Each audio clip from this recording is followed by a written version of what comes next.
It's OPB Politics Now for Friday, February 9th. There's a concerning trend playing out within the Portland Police Bureau. There are certain police officers who use force at a higher rate than their coworkers, year after year. Police leaders are aware of the pattern.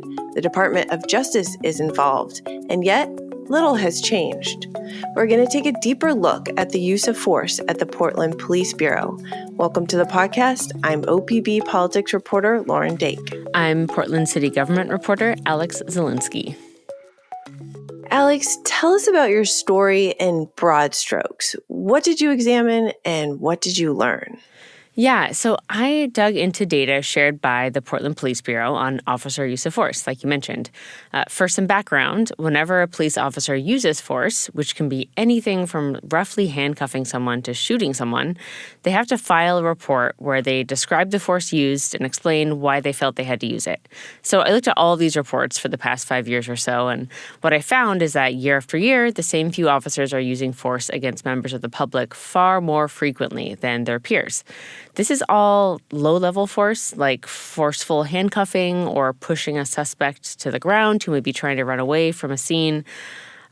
So this handful of officers are reporting using force up to 20 times a year, which, the average Portland officer is using force maybe about 2 times per year. So it's a pretty big disparity. And another interesting thing I found was that all of these officers were pretty new to the force, most hired within the past 5 or 6 years, and all of them are really up to date on required training, which I think goes against some maybe stereotypical conclusions people might jump to when they hear this trend, that maybe it's just older officers who aren't up to date on their training. One of the officers you write about is Portland Police Officer Nicholas Wombold, who really illustrates the data that you're trying to get across. Right, and I zeroed in on him because he's one of those officers who uses force most frequently and has done so in the past few years. I explained one example of him using low-level force in the summer of 2022. Wombold responded to a call outside a bar in southeast Portland of a man who had been threatening people and even hit someone in the face. And when Wombold and other officers showed up, it seemed like the man was under the influence of drugs and was acting a little erratic. When Wombold tried to handcuff him, the guy rolled around kind of in a ball and pulled his arms away. So Wombold said he had to straddle him on the ground to get the handcuffs on. After that, the man refused to walk to the patrol car, so Wombold and a few other officers had to pick him up and carry him over. It took them 3 tries to get him into the car. So for anyone observing, this seems like a pretty unobjectionable response to a person who had allegedly assaulted someone. And it could feel like there wasn't really any other way to get this guy into a police car. But this is all characterized as force. In all, Wombold had to file 4 force reports after this arrest, 1 for the rough handcuffing and 3 for the attempts to physically move the man into a car. What's interesting about Officer Wombold, though, is that he embodies this trend that policing experts and, police managers themselves are a little worried about. So Wombold used force at a far higher rate than his peers for years without any real intervention from his supervisors. All low-level stuff, like I just explained. But in 2023, he was involved in a situation where he ended up using deadly force and fatally shot someone. This is true for several officers who used lower force at a rate higher than their peers. A number of them went on to actually use deadly force. Perhaps the most notorious case of an officer using deadly force in recent years was Minneapolis police officer Derek Chauvin, who had a long history of using non-deadly force before he killed George Floyd. You talked to policing experts who said that this pattern can be stopped, that death is not inevitable. Yeah, the agreed-upon solution to this is something called an early intervention system.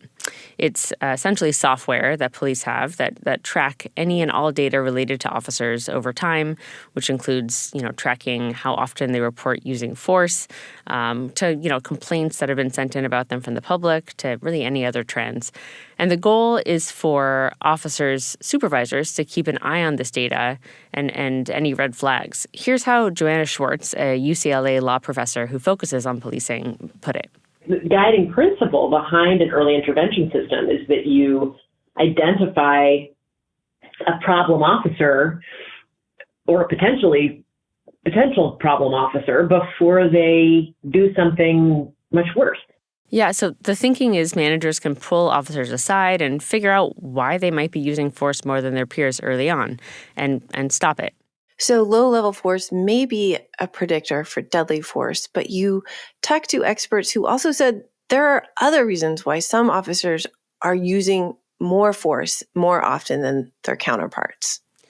Right. There can be a lot of reasons that lead to an officer using force more frequently than others. For instance, maybe the officer works at a certain part of town that sees much higher arrests than others, so they're just out, interacting with folks more frequently.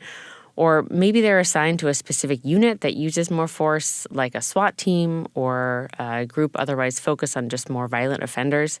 So, for many situations, they kind of just say it's part of the job. But if none of those factors apply, which is partially the case in Portland, there are other factors managers must consider when trying to figure out why their officer may be using force more often. I spoke to Seth Stoughton, a criminology professor at the University of South Carolina and a former police officer. Here's what questions he said police supervisors should be asking. Are these officers being more aggressive than they should be? Are these officers talking to people badly, such that they are provoking people to resist, right? Are they just treating people really rudely and people are responding to that, and then the officer is using force based on that response? Are the officers using bad tactics where they're putting themselves into dangerous situations and then having to use force to address the danger of those situations? So there's a lot to evaluate to truly understand what could be causing officers to over-rely on force with the public, and then also to know how to address it. Often that can be training on de-escalation, which is, that's training for officers on how to kind of analyze a scenario where someone might be acting erratic or aggressive and react in a way that might calm the scene down, maybe through body language or their tone of voice. What did Portland Police Bureau officials tell you when you reached out to them about this story?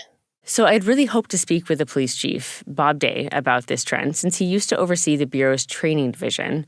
But the Bureau's media department wouldn't set that up. Instead, I got a few explanations from those media spokespeople.